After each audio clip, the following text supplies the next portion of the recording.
Hello student, आज का हमारा टॉपिक है अध्याय 7 आलेख यानी कि ग्राफ। और आज हम आलेख में पढ़ने वाले हैं कुछ महत्वपूर्ण बिंदुओं को जो आप पिछले अध्याय में नहीं पढ़े हैं। हमने पिछले अध्याय 6 में ग्राफ के बारे में उनके बहुत सारे पॉइंट्स को पढ़ा।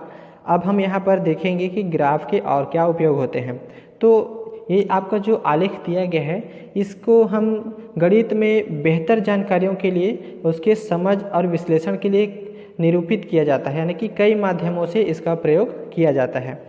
तो इसमें एक चीज़ और ख़ास बात है कि जो इनके दो राशियां होते हैं, दो राशियों में क्या होते हैं, आलेख बनता है और उन दोनों राशियों में देखा जाता है कि एक राशि के परिवर्तन होने से दूसरी राशि में क्या परिवर्तन होता है। प्रश्नावली 1, यहाँ पर प्रश्न 1 हम यहाँ पर दिखा रहे हैं। नीचे दिए गए दो आलेखों को देखकर बताइए कि क्यों आलेख ए सरल रेखा तथा आलेख बी वक्र रेखा के रूप में है। और ये आपका ग्राफ दिखाया गया है आलेख ए और आलेख बी। तो दोनों आलेख में हमारा जो ग्राफ बना है वो कहाँ पर बना है, तो प्रथम चतुर्थांश में बना है, जहाँ पर धनात्मक होता है, x भी धन होता है और y भी धन होता है। तो चलिए देखते हैं, इसके दो प्रश्न आपके दिए गए हैं और इसका निष्कर्ष पूछा गया है। जैसे कि ये आपका दो प्रश्न है। पहला प्रश्न आपका यहाँ पर दिखा रहा है, देखो, आलेख ए से क्या निष्कर्ष निकाले जा सकते हैं। दूसरा, यह निष्कर्ष आलेख बी से प्राप्त निष्कर्ष से किस तरह अलग है। तो चलिए पहले प्रश्न के बारे में हम यहाँ पर देखते हैं, आलेख ए से क्या निष्कर्ष निकाले जा सकते हैं। तो हम आलेख ए को अध्ययन करते हैं। यहाँ पर आपका जो ग्राफ बना है वहाँ पर बताया गया है कि एक आपका समय जो कि सप्ताह में दिया गया है और दूसरा आपका है पौधों की ऊंचाई जो कि सेंटीमीटर में दिया गया है। तो समय और पौधे की ऊंचाई के संबंध के साथ आपका ग्राफ बनाया गया है। तो देखिए इसमें क्या निष्कर्ष निकाला जा सकता है। तो यहाँ पर जैसे जैसे समय आगे बढ़ रहा है वैसे ही वैसे ग्राफ जो आपका पौधे की ऊंचाई है वो क्या हो रही है, धीरे धीरे बढ़ रही है। तो इस प्रकार हम यहाँ पर निष्कर्ष क्या निकाल सकते हैं कि समय के साथ साथ पौधे की ऊंचाई भी बढ़ जा रही है। तो हम यहाँ पर लिखेंगे, तो देखिए क्या लिखना है हमें, आलेख ए से निष्कर्ष निकाला जा सकता है कि समय के साथ पौधे की ऊंचाई बढ़ रही है तथा यह वृद्धि एक समान है। तो यहाँ पर देखिए सभी का वृद्धि जैसे 2, 4, 6, तो समय जैसे एक हफ्ता हुआ तो यहाँ पर 2 सेंटीमीटर बढ़ा, दूसरे हफ्ते में 4 हो गया, तीसरे हफ्ते में 6 हो गया। तो इस प्रकार समय के साथ, हफ्ते के साथ एक बराबर उसकी ऊंचाई बढ़ रही है। अब आते हैं प्रश्न नंबर 2, यह निष्कर्ष आलेख बी से प्राप्त निष्कर्ष से किस तरह अलग है।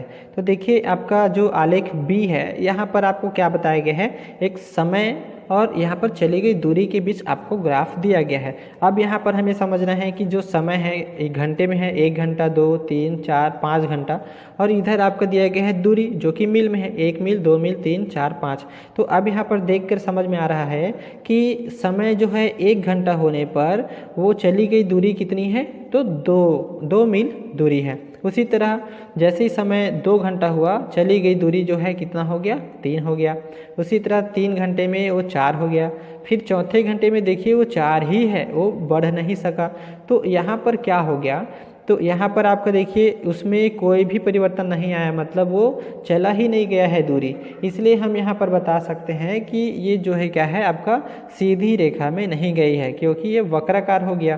तो हम यहाँ पर निष्कर्ष क्या लिखेंगे, तो आलेख ए में समय और पौधे की ऊंचाई के बीच एक निश्चित अनुपात था। जैसे यहाँ पर एक बराबर समय में बराबर ऊंचाई बढ़ते जा रही थी, लेकिन आलेख बी में क्या हो गया, जबकि हम यहाँ पर लिखेंगे, जबकि आगे बी में समय और चली गई दूरी के मध्य एक निश्चित अनुपात नहीं है। यानी कि यहाँ तक तो आपका निश्चित अनुपात है, किंतु इस आपका जो 3 से 4 वाले घंटे में आपका जो अनुपात है वो निश्चित नहीं रहा, इसलिए यहाँ पर हम उसको बताएंगे।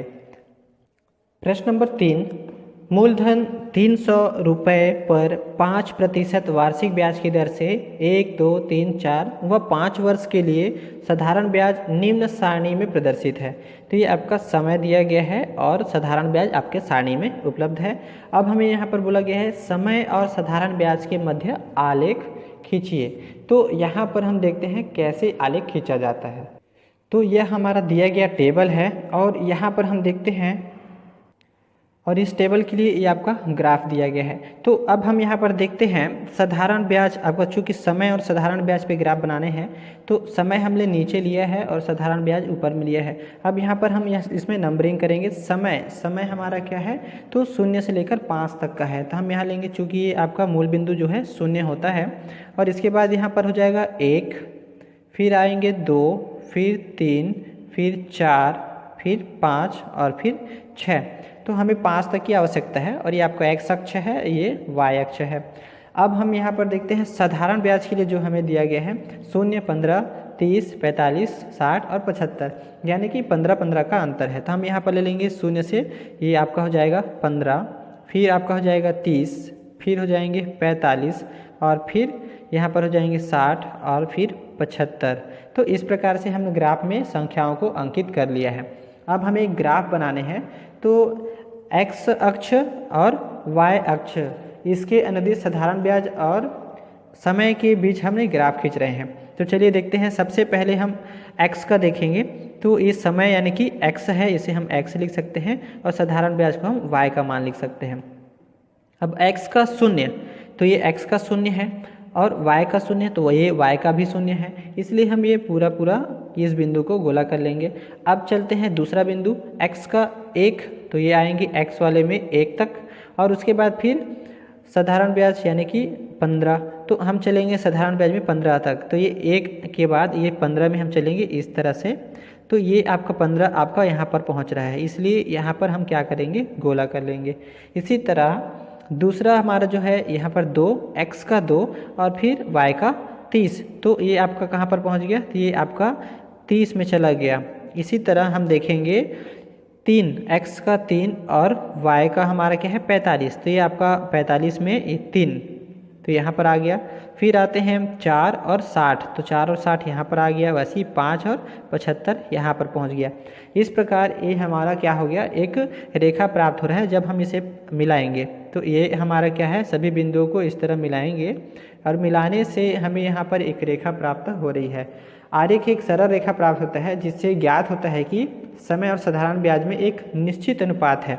निश्चित अनुपात मतलब, तो एक वर्ष में 15 साधारण ब्याज का जो रुपए है 15 बढ़ा, दूसरे वर्ष में 15 और बढ़ा यानी कि 30 बढ़ गए, और फिर तीसरे वर्ष में 15 और बढ़ा यानी कि 45 हो गए। इस तरह वो एक साल में 15 रुपये बढ़ते जा रहा है, तो हर एक साल 15 रुपये। तो यही हमारा ग्राफ है। प्रश्न नंबर 4, x के विभिन्न मानों के लिए x का वर्ग का मान ज्ञात करके x और x के वर्ग के मानों के बीच एक आलेख खींचिए। x का मान ऋण 4 से धन 4 पूर्णांक संख्याएं हैं। तो ये आपका महत्वपूर्ण प्रश्न है इस अध्याय का। तो चलिए देखते हैं इसे हम कैसे यहाँ पर हल करते हैं। तो ये हम यहाँ पर हल देख रहे हैं। यहाँ पर आपका बोला गया है कि ऋण 4 से धन 4 पूर्णांक संख्याओं के लिए हमारे जो संख्या है x और x के वर्ग का मान, तो देखिए x और ये x का वर्ग, तो हम x के मान जब ऋण 4 रखेंगे तो यहाँ पर क्या क्या मान आएंगे हम देखते हैं। तो ऋण 4 से धन 4 के बीच कितने संख्या होंगी, देखिए ऋण 4 और ऋण 3, ऋण 2, ऋण 1, 0, फिर 1, 2, 3 और 4, तो ये ऋण 4 से लेकर 4 तक। अब ये x का मान है, तो x का वर्ग क्या होगा, तो देखिए 4 का वर्ग करने से क्या होता है 16, 3 का वर्ग 9, 2 का वर्ग 4, 1 का वर्ग 1 और फिर 0 का 0। इसी तरह 1, 4, 9 और 16। तो ये आपकी क्या है, एक टेबल तैयार हो गया है। अब हम इसके लिए आलेख प्राप्त करेंगे x और x के वर्ग के लिए। तो चलिए देखिए ये हमारे ग्राफ है और ये आपका x अक्ष, ये हमारे आपके x ऋण वाला x अक्ष है और ये आपका y अक्ष है। इसी तरह नीचे हमारा हो जाएगा ऋण y। तो ये 4 अक्ष है और चूँकि यहाँ पर हमारे जो मान है ऋण और धन दोनों है, इसलिए हमने यहाँ पर ऋणात्मक और धनात्मक दोनों को लिया है।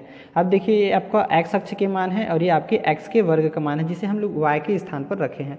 अब यहाँ पर हम मानों को भरते चलेंगे। तो सबसे पहले तो ये हमारा मूल बिंदु है जो कि 0 है, और x का मान हम भरेंगे, x यानी कि ऋण 4 से है। तो यहाँ पर देखिए ये ऋण 1, ऋण 2, ऋण 3, ऋण 4, इस तरह इधर हमारे आएंगे 1, 2, 3 और 4।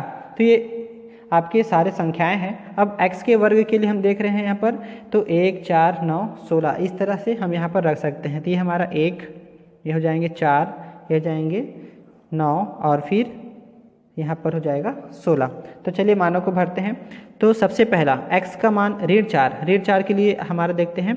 तो ये x का मान कहाँ पर है, ऋण 4 यहाँ पर आ रहा है, और x के वर्ग का मान कहाँ है, तो 16। तो हम यहाँ ऊपर चलेंगे और ये कहाँ तक आएगा आपका, तो 16 तक। ये आपका 16 वाला आपका मान है, इसलिए ये आपका गोला यहाँ पर आएगा।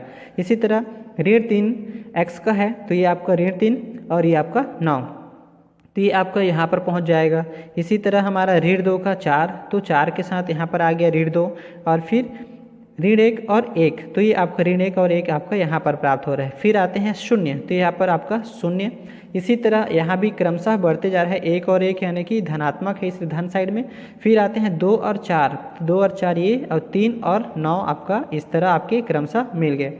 अब जब हम इनके रेखाओं को मिलाएंगे तो हमारा जो ग्राफ है कुछ इस तरह से बनेगा। ये हम ये बता सकते हैं, ये हमारा क्या है, ग्राफ इस तरह से हमारा क्या हो रहा है, बन रहा है। तो देखिए आपका x और x के वर्ग के बीच आपका जो ग्राफ है वो इस तरह से प्राप्त हुआ है। तो ये बहुत ही सरल और बहुत ही अच्छा और परीक्षा में पूछे जाने वाले महत्वपूर्ण प्रश्न हैं। तो इसे आप बनाएं और शेष सवालों को हल करें, और हमें कमेंट करके ज़रूर बताएं कि आपको ये कैसा लगा। धन्यवाद।